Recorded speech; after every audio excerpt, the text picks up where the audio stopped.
오늘의 기사입니다. 규제 등으로 자율차 상용화는 미지수인데 정부가 3단계 수준의 자율주행차에 대한 안전기준을 세계 최초로 도입하기로 했다는 기사입니다. 현재 미국과 중국의 주 기업들은 4에서 5단계에 해당하는 자율주행차 기술 개발 전쟁을 벌이고 있고 미국에서는 5단계까지 안전기준을 담은 법안이 하원에 제출된 상태여서 세계 최초라는 타이틀이 무색하다는 비판을 담았습니다. 또 다른 기사입니다. 정부가 발표한 3단계의 자율차 안전 기준에는 사고가 났을 때 배상 책임이 운전자에게 있는지 제조사에 있는지 명확한 기준이 담겨 있지 않아서 보여주기식 제도 개선에 불과하다는 보도입니다. KTV 사이다에서는 자율주행차 안전 기준과 관련된 논란에 대해 팩트체크합니다. 명쾌한 사실 확인을 위해서 국토교통부의 이동우 주무관을 자리로 모십니다. 안녕하세요. 국토부 첨단자동차 기술과 이동우입니다.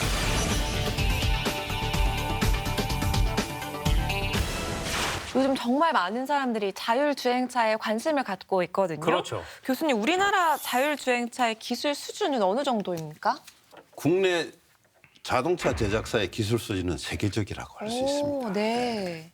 결코 외국 선진국의 기술에 비해서 손색이었고요. 비록 이 최초로 자율차는 이 구글의 라이다라는 기술을 이용을 해서 최초로 했지만은 이제 전 세계 선진국 자동차 회사의 기술들은 거의 공통화되었다라고 네. 볼 수 있습니다. 자, 국토부에서 3단계 수준 자율주행차에 대한 안전 기준이 세계 최초다. 이렇게 발표를 했는데 기사는 이렇게 밝히고 있습니다. 현재 미국과 중국의 주요 기업들은 이미 4, 5단계에 해당하는 기술 개발 전쟁을 벌이고 있고 특히 미국은 5단계까지 안전 기준을 담은 법안이 하원에 제출된 상태라서 세계 최초라는 말이 무색하다. 이렇게 보도를 하고 있습니다. 자, 주무관님. 우리나라가 3단계 수준의 자율주행차 안전 기준을 마련한 게 세계 최초라는 말이 사실인가요? 아닌가요? 네, 결론부터 말씀드리면 맞습니다. 네. 네, 이런 보도가 나온 것은 그 자율주행차가 실제 출시되고 판매되는 것과 네. 이제 기술 개발을 위해서 시험 운행하는 것을 좀 혼동해서 나오게 된 오해인 것 같은데요. 네. 우선 안전 기준이라는 것은 자율주행차를 포함한 모든 자동차의 안전 기준이라는 것은 자동차의 출시와 판매를 위해서 자동차가 반드시 갖추어야 할 그런 아주 구체적인 기준을 말합니다. 네. 하지만 아직까지 안전 기준을 마련을 해서 자율주행차를 정식으로 출시하고 판매가 이루어지고 있는 나라는 없습니다. 그렇군요. 네. 보도에서 언급한 미 상하원에 제출된 법안에도 이제 법 시행 이후에 그 미국 교통부가 이제 그 안전기준 제정과 관련된 연구를 추진을 하고 실제 제정 활동에 어떤 특정 기한 내에 착수하도록 아하. 하는 네, 이제 그런 의무를 부과를 하는 것이지 자율주행차의 안전기준을 직접적으로 규정하고 있지는 않습니다. 그러니까 쉽게 얘기해서 미 하원에 제출됐던 이 법안은 안전 기준 자체가 아니고 네. 안전 기준을 언제까지 마련해야 한다라는 걸 담은 법령이네요. 네, 맞습니다. 그렇네요. 네. 근데 아직 이 3단계 자율주행차가 출시되지는 않았잖아요. 그렇죠. 미리 안전기준을 마련한 이유는 어디에 있나요? 결론적으로 자동차 안전기준에 적합함을 인증받은 자동차만 법적으로 판매와 등록이 가능합니다. 네. 그래서 자동차 제작자는 판매를 하려면은 이제 자동차 안전 기준을 고려해서 자동차를 설계하고 제작을 해야 될 텐데요. 따라서 자동차가 출시가 되려면은 그 인증 기준인 자동차 안전 기준이 먼저 나와야 하는 것입니다. 네. 기술 개발이 막바지 단계에 있는 기업은 이제 안전 기준 마련을 통해서 이제 본격적인 출시 준비를 할 수 있게 되는 것이고요. 네, 아직 기술 개발 중인 기업에게는 개발 방향성을 좀 더 빠르게 확정을 해서 기술 개발에 좀 더 박차를 가할 수 있게 되는 그런 효과가 있습니다. 그렇군요. 자, 자율주행차가 사고가 났을 때 과실이나 결함에 대한 책임 기준이 없어서 보여주기식 반쪽 제도다. 이렇게 지적을 하고 있거든요. 자, 주무관님, 현재 과실이나 결함에 대한 책임 기준이 없다. 이게 사실입니까?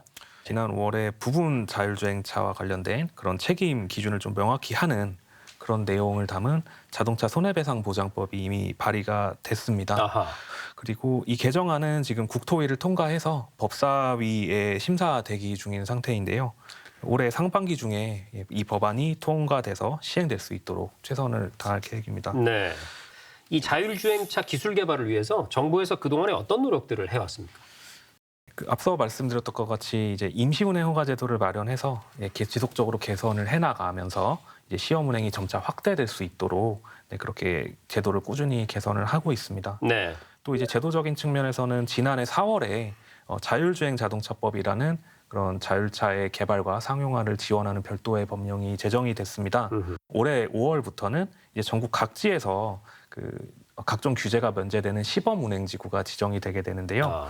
이 시범 운행지구 내에서는 자율차를 활용해서 돈을 받고 이제 여객을 운송하거나 아니면 물건을 날라주는 이런 새로운 비즈니스나 모델이나 사업을 이제 시작할 수가 있게 됩니다. 네.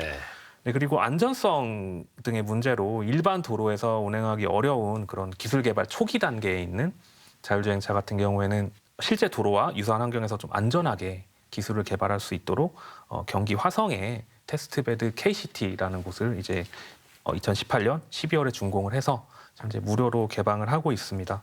그리고 추가적으로 악천후, 비가 온다던가 안개가 낀다던가 이런 악천후 상황이나 통신 장애 상황 같은 그런 자율주행이 어려운 상황에서 시험을 하면서 자율차의 안전성을 좀 향상시킬 수 있도록 이런 첨단 실험 시설도 계속 추가적으로 구축을 하고 있습니다. 네, 그 통신 장애 상황이 중요한 건 예를 들어서 자율주행차를 타고 가고 있는데 위성과의 연결이 끊겼다. 네. 그래서 내비게이션이 작동하지 않는다. 네, 맞습니다. 이런 경우에 자율주행차가 자기 마음대로 가는 게 아니라 비상 운행을 하면서 안전 조치를 한다든지. 네, 맞습니다. 이런 걸 말씀하시는 거죠. 네, 맞습니다. 네. 자율주행과 관련된 그런 인프라 구축도 이제 지속적으로 추진하고 있습니다. 네. 특히 작년 말까지 이제 자율주행의 필수적인 그런 정밀 도로 지도를 전국 고속도로 구간에 구축을 완료를 했고요. 그리고 이 구축한 정밀 도로 지도를 무료로 모두에게 이제 개방을 하고 있는 상태입니다. 그리고 차량 간 통신 기술을 도입해서 안전 서비스 등을 하기 위한 그런 차량 간 통신 기술 도입을 위해서 스마트 도로 인프라도 4개 지자체와 현재 협력하여 구축을 하고 있고요. 그 구축한 구간 안에서 이제 각종 다양한 안전 서비스도 개발하고 실증하고 있습니다. 네, 추가로 이제 자율주행 버스를 활용한 대중교통 시스템의 실증이라든지 아니면은 자율주행 트럭을 활용해서 이렇게 대열 운행을 하면서 연비 향상을 노리는 군집주행과 같은 교통 시스템의 조기 도입을 위한 연구도 적극적으로 추진하고 있습니다.